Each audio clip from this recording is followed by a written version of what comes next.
अहो आता काय मी माझं कपाळ आपटून घेऊ का धोंड्यावर? पुढे बोलत का नाहीयेस तू? हो मी खरंच आग लावली नाही हो. तिकडे जे काही चालू होतं ना ते बघून मला खूप भीती वाटली आणि त्यानंतर मला ग्लानी आली. पुढे काय झालं काहीच कळलं नाही हो मला. अगं पण तुला रमाईने क्षमा केली होती ना, आणि तूच रमाईच्या मागे लागली होतीस ना की बाबाजींची क्षमा मागायची म्हणून. मी? तू रमाईच्या मागे लागली नाहीस की मी वाजत गाजत बाबाजींच्या मठात जाणार. रमाई नको नको म्हणत असताना तुझ्या सांगण्यावरून ती तयार झाली.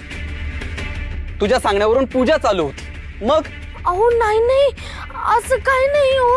अगं तेच म्हणतोय मी की तुला किंचित जरी त्यात काही खटकत असेल तर रमाईला सांगायला नको का? सासूबाई सासूबाई मला सोडवा ना मला सासूबाई. अहो तुम्हीच मला सोडवू शकता सासूबाई. वाचवा मला. तू तिथून पळून का आलीस?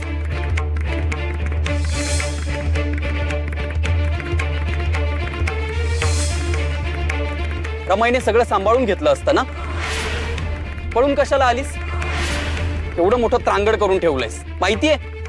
आता कसं निस्तरायचं मी? सासूबाईंनी आहोंना वेगळंच सांगितलं. बघितलंस पुन्हा गप्प.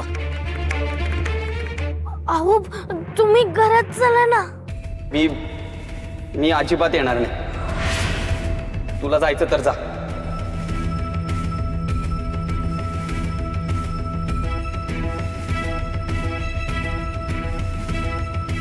अरे रागवून जा म्हटलं तरी सखू निघून गेली. कमाल आहे.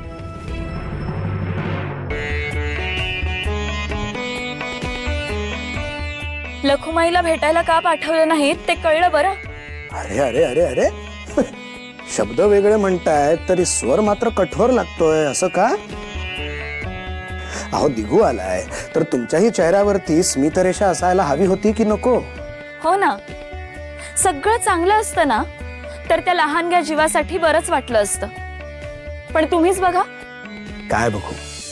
वा जसं काही तुम्हाला ठाऊकच नाही.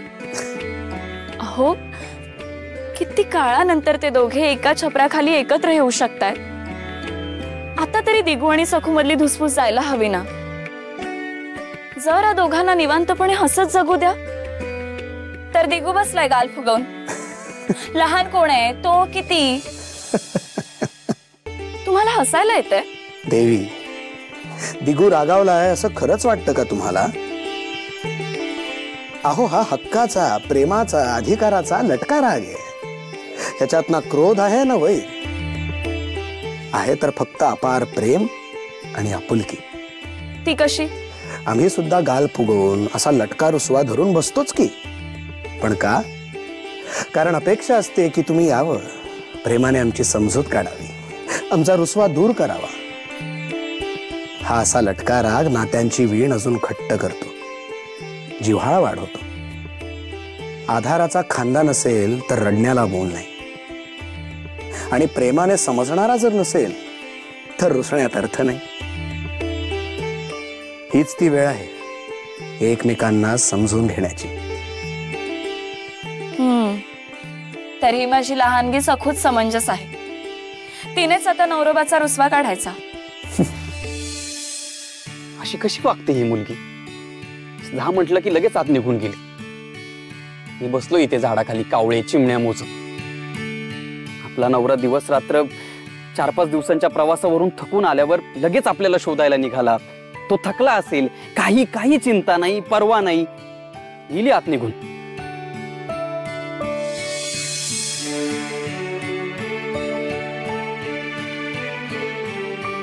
अहो इतके दूरचा प्रवास करून आलात आणि त्यात मला शोधण्यासाठी खूप फिरावं लागला ना.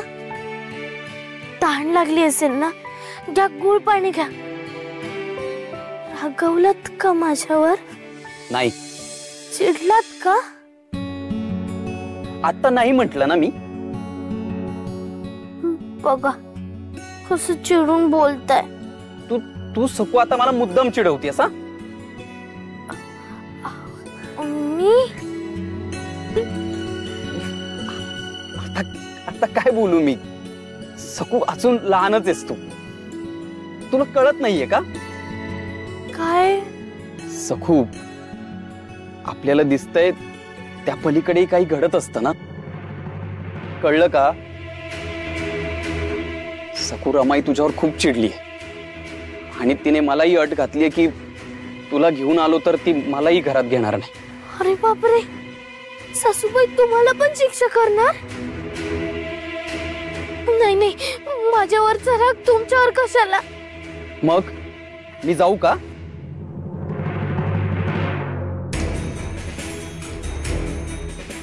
बघितलंस, पुन्हा खोळ्यासारखी बघत बसलीस. हो पण म्हणता येत नाहीये आणि नाही पण म्हणता येत नाहीये ना. अहो नाही नाही, तुम्ही जा. अगं, तुला एकटीला इथे ठेवून कसा जाईन मी? आणि बरोबर पण घेऊन जाऊ शकत नाहीये. तुला माझी गोची कळतीये का सखू? मग चिडू नको तर काय करू मी? अहो त्यावर पण मार्ग निघेल. 2-3 दिवसात सासूबाईंचा पण राग निवळेल. मग आपण जाऊया ना घरी. अहो पाणी ठेवलं होतं तुमच्यासाठी, जरा उन्हून पाण्याने आंघोळ करून घ्या, सगळा शीण निघून जाईल. आंघोळ काय करा? कपडे कुठे आणलेत मी? अहो असं काय, आपणचे कपडे होतील की तुम्हाला? हा बर, चल.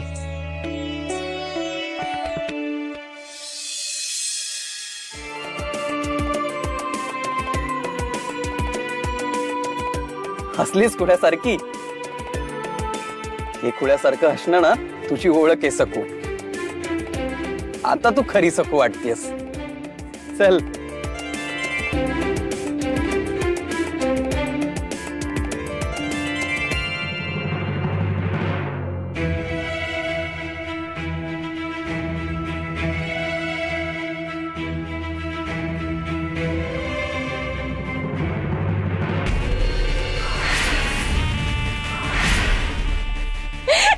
धाकल्या मालकीनबाई लई लई लई आनंदात आहेत. त्या कार्तिकीच्या वारीला गेल्यात. धाकल्या मालकीनबाई उमाई आप्पा यांच्या संग पंढरपूरला गेल्यात.